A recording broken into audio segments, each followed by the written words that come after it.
Zdravím vás vaši drahocení pyrotechničáci. Takže dobrý deň. Takže dneska tu máme velice zaujímavú tému. Neuveríte, čo sme zbadali. Normálne by 20. Počkajte. 6. marca. Ugrino 26. marca. A toto kurva okolo sneží? Chápete to? Si na to kurva kúknite ešte, teraz sneží. Sneží už celý vytrbaný deň. Je toto možné? Proste, kde sú zákony? Proste toto neexistuje, aby takto bolo. To už je hrozné niečo do piči, už mám Pozrite sa, originál, topánky v snehu, takto. Premoknuté topánky, daj tam ešte raz tú kameru. Poradne. Originál premoknuté topánky, pozrite sa na to. Fuj. Ja už sa obliekam do plavek, víš? Asi tak. No že ideme baliť čaočky, ne? A proste takto, originál, pozri, dve čaočky idú. Kúkam na nás jak na kokotov. Pretože držíme mobil v tomto vydrbanom snehu a rozprávame sa s ním. Presne tak, rozprávame sa s mobilom. Ale toto zaujímavá téma, toto musíme vyriešiť. Toto, jak je, povedz mi, jak môže normálny človek, no teda normálny boh, urobiť toto, aby na konci marca snežilo? Ja nechápem, no vidím, že v dnešných večerných správach to prehodnotíme. Máte sa na čo tešiť? Vás náš pán Bielik naučí, ako kresliť kokoty do snehu. Veru tak, hlavne si musíte vyhliadnúť takúto nejakú plochu. Takú čistú, nepošlapanú. Nepošlapanú, pozor. A začneme.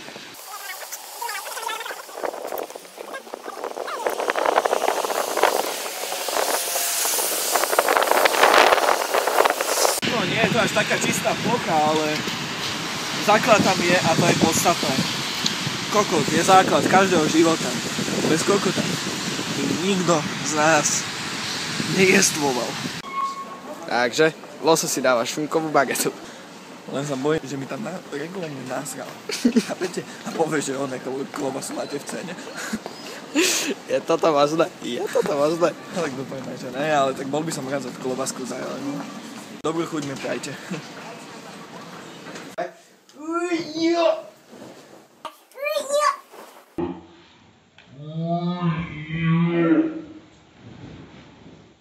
Takto odpočívajú pyrotechničáci.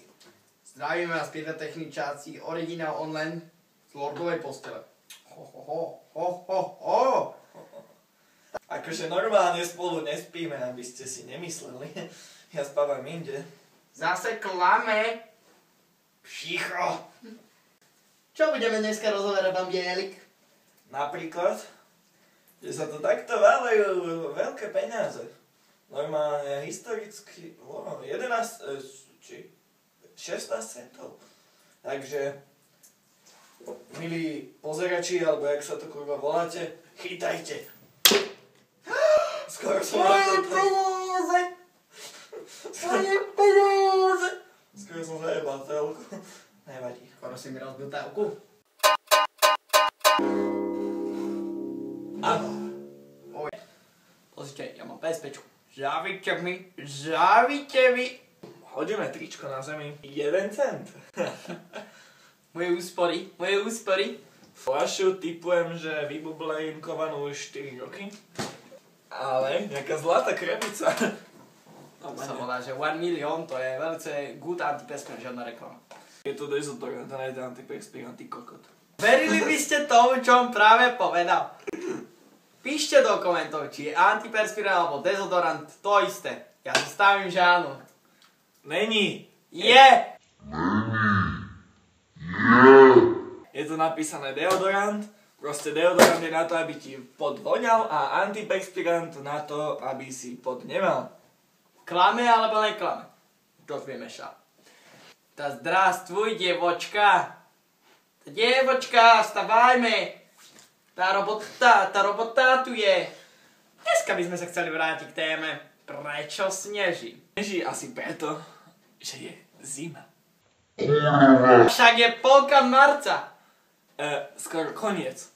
Za chvíľku chvíľku koniec ten ďalší týždeň už je 1. apríl. Keby ste sa pýtali, čo je to obroz, ten za nami.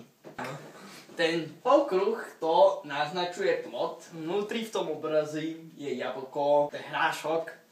A vlastne to znázorňuje plody života, chápeme sa. A okolo sú také farebné spermie. Čo vlastne naznačuje, že tento svet je bez rasizmu. Sú tam žltí, bieli, čierni, zelení, modrí a tak ďalej. Ďalšie farby už neviem. A jednoducho to ukazuje, že viete, aké je krásne splodiť život. Proste máte bieleho a zeleného muža a zrodí sa vám modré decko. To sa nestáva len tak, ale na tomto obraze je to možné.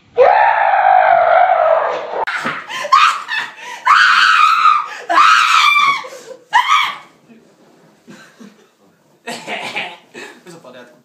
Hej. Sú v poriadku. Sú v poriadku. Zlaté dildo, fuj do piče, Pego. Odhalil ma. Teraz, kým ja sa kovám prepravím, chodte na záchod, lebo ideme k...